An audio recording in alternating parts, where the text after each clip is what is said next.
Sultan. Pada channel kali ini saya mau membahas dunia usaha di Kabupaten Kebumen, dan pada saat ini saya mau berbicara tentang tambak udang, khususnya tambak udang Faname yang merupakan komoditas utama di Kabupaten Kebumen. Pengen lebih tahu lebih lanjut? Yuk ke sana.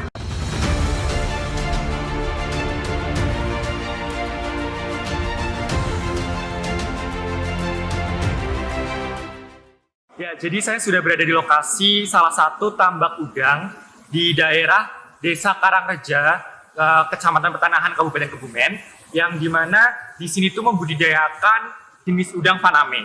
Jadi udang Faname merupakan salah satu komoditas utama, terutama di daerah pesisir pantai di Indonesia, khususnya di daerah Pertanahan ini. Dan saya di sini sudah bersama dengan narasumber tani tambak udang ini, dengan Mas Yudi.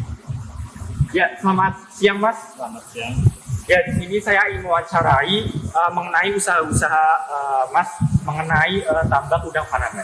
Sebenarnya tambak udang Faname itu apa?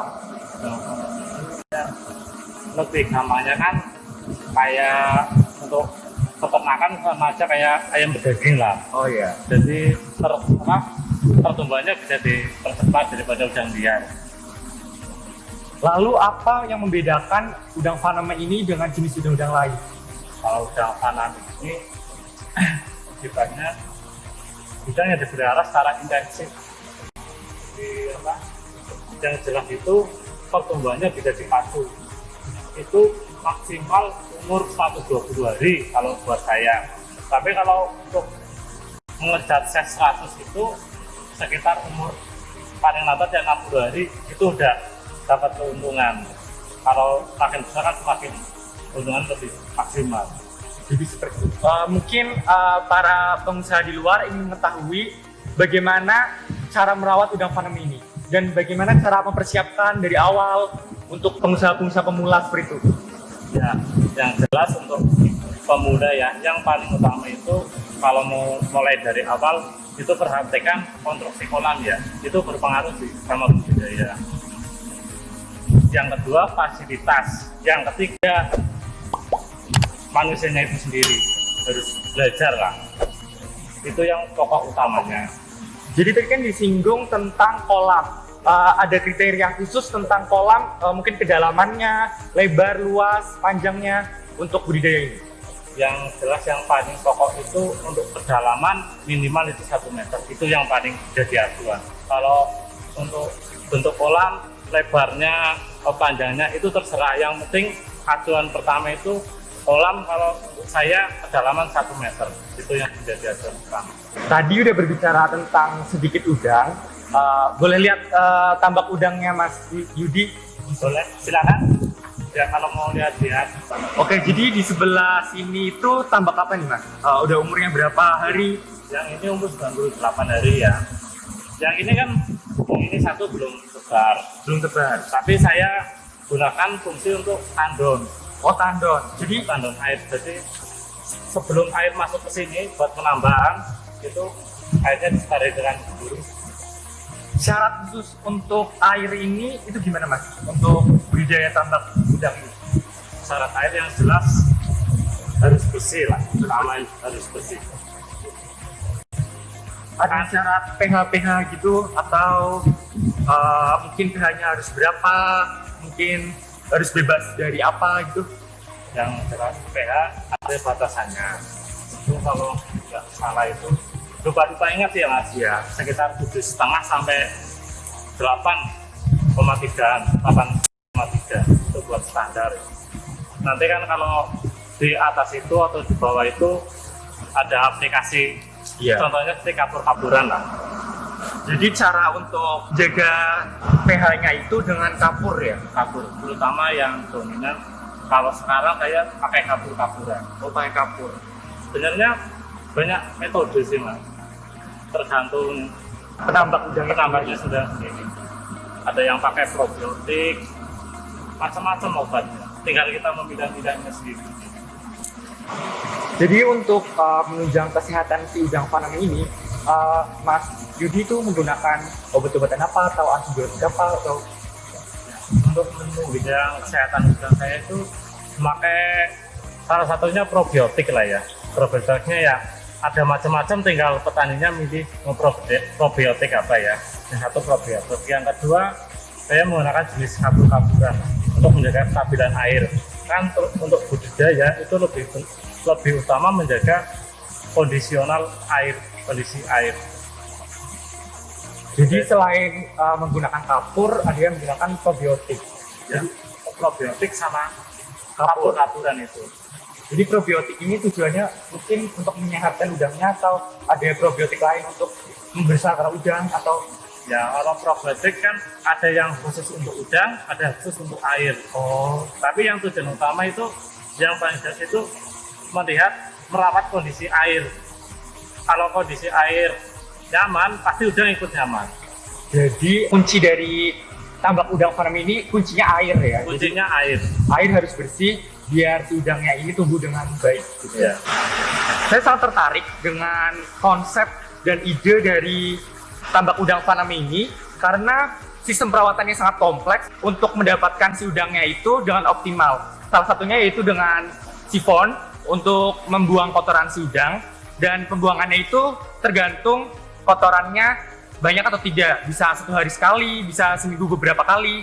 Dan di sini juga ada pembuangan saluran atas, yaitu tujuannya untuk membuang kotoran-kotoran yang seperti itu di atas, sehingga memperbaiki kualitas air untuk budidaya udang ini. Dan di sana juga ada generator atau kincir air, tujuannya untuk membantu penangkapan oksigen yang ada di udara agar kualitas oksigen di air ini untuk budidaya udang sangat bagus. Jadi kebutuhan oksigen terhadap udangnya ini tercukupi sehingga udang ini tidak mati. Ya, tadi kita udah lihat-lihat sekitaran tambak udang ini, dan kita sudah lihat bagaimana proses pembelaannya, terus bagaimana cara kriteria kolamnya.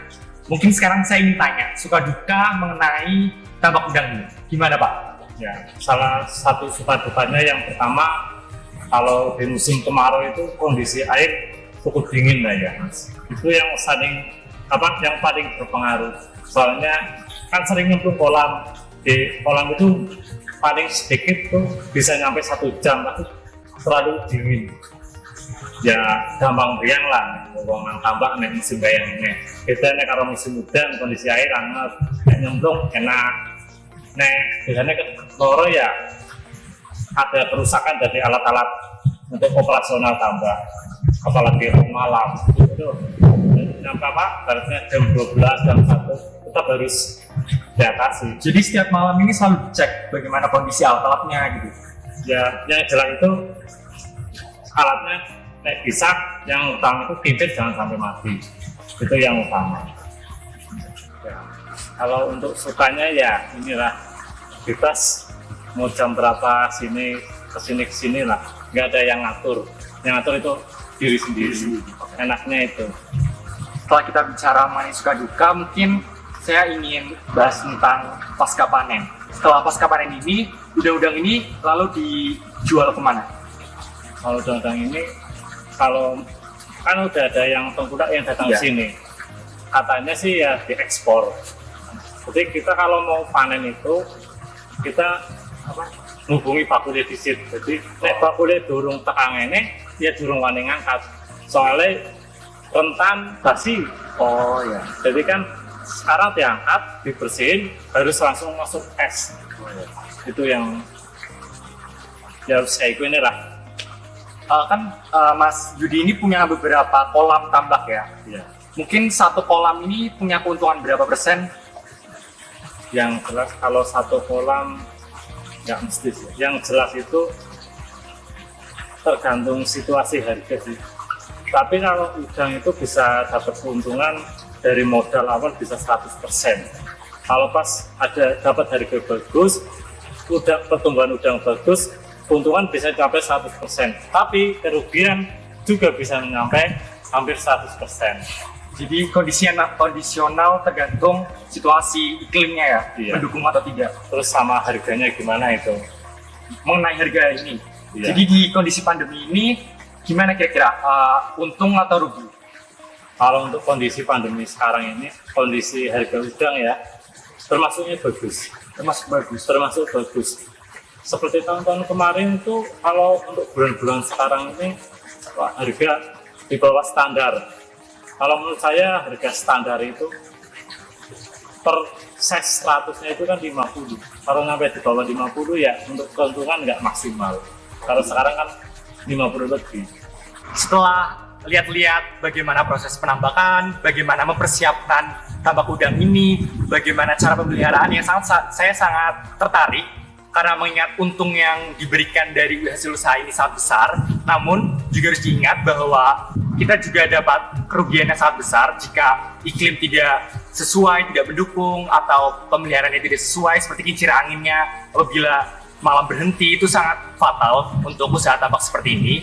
Jika kalian berminat untuk usaha tambak seperti ini, kalian bisa menghubungi kontak di bawah ini, nanti kita akan menyalurkan pada narasumber.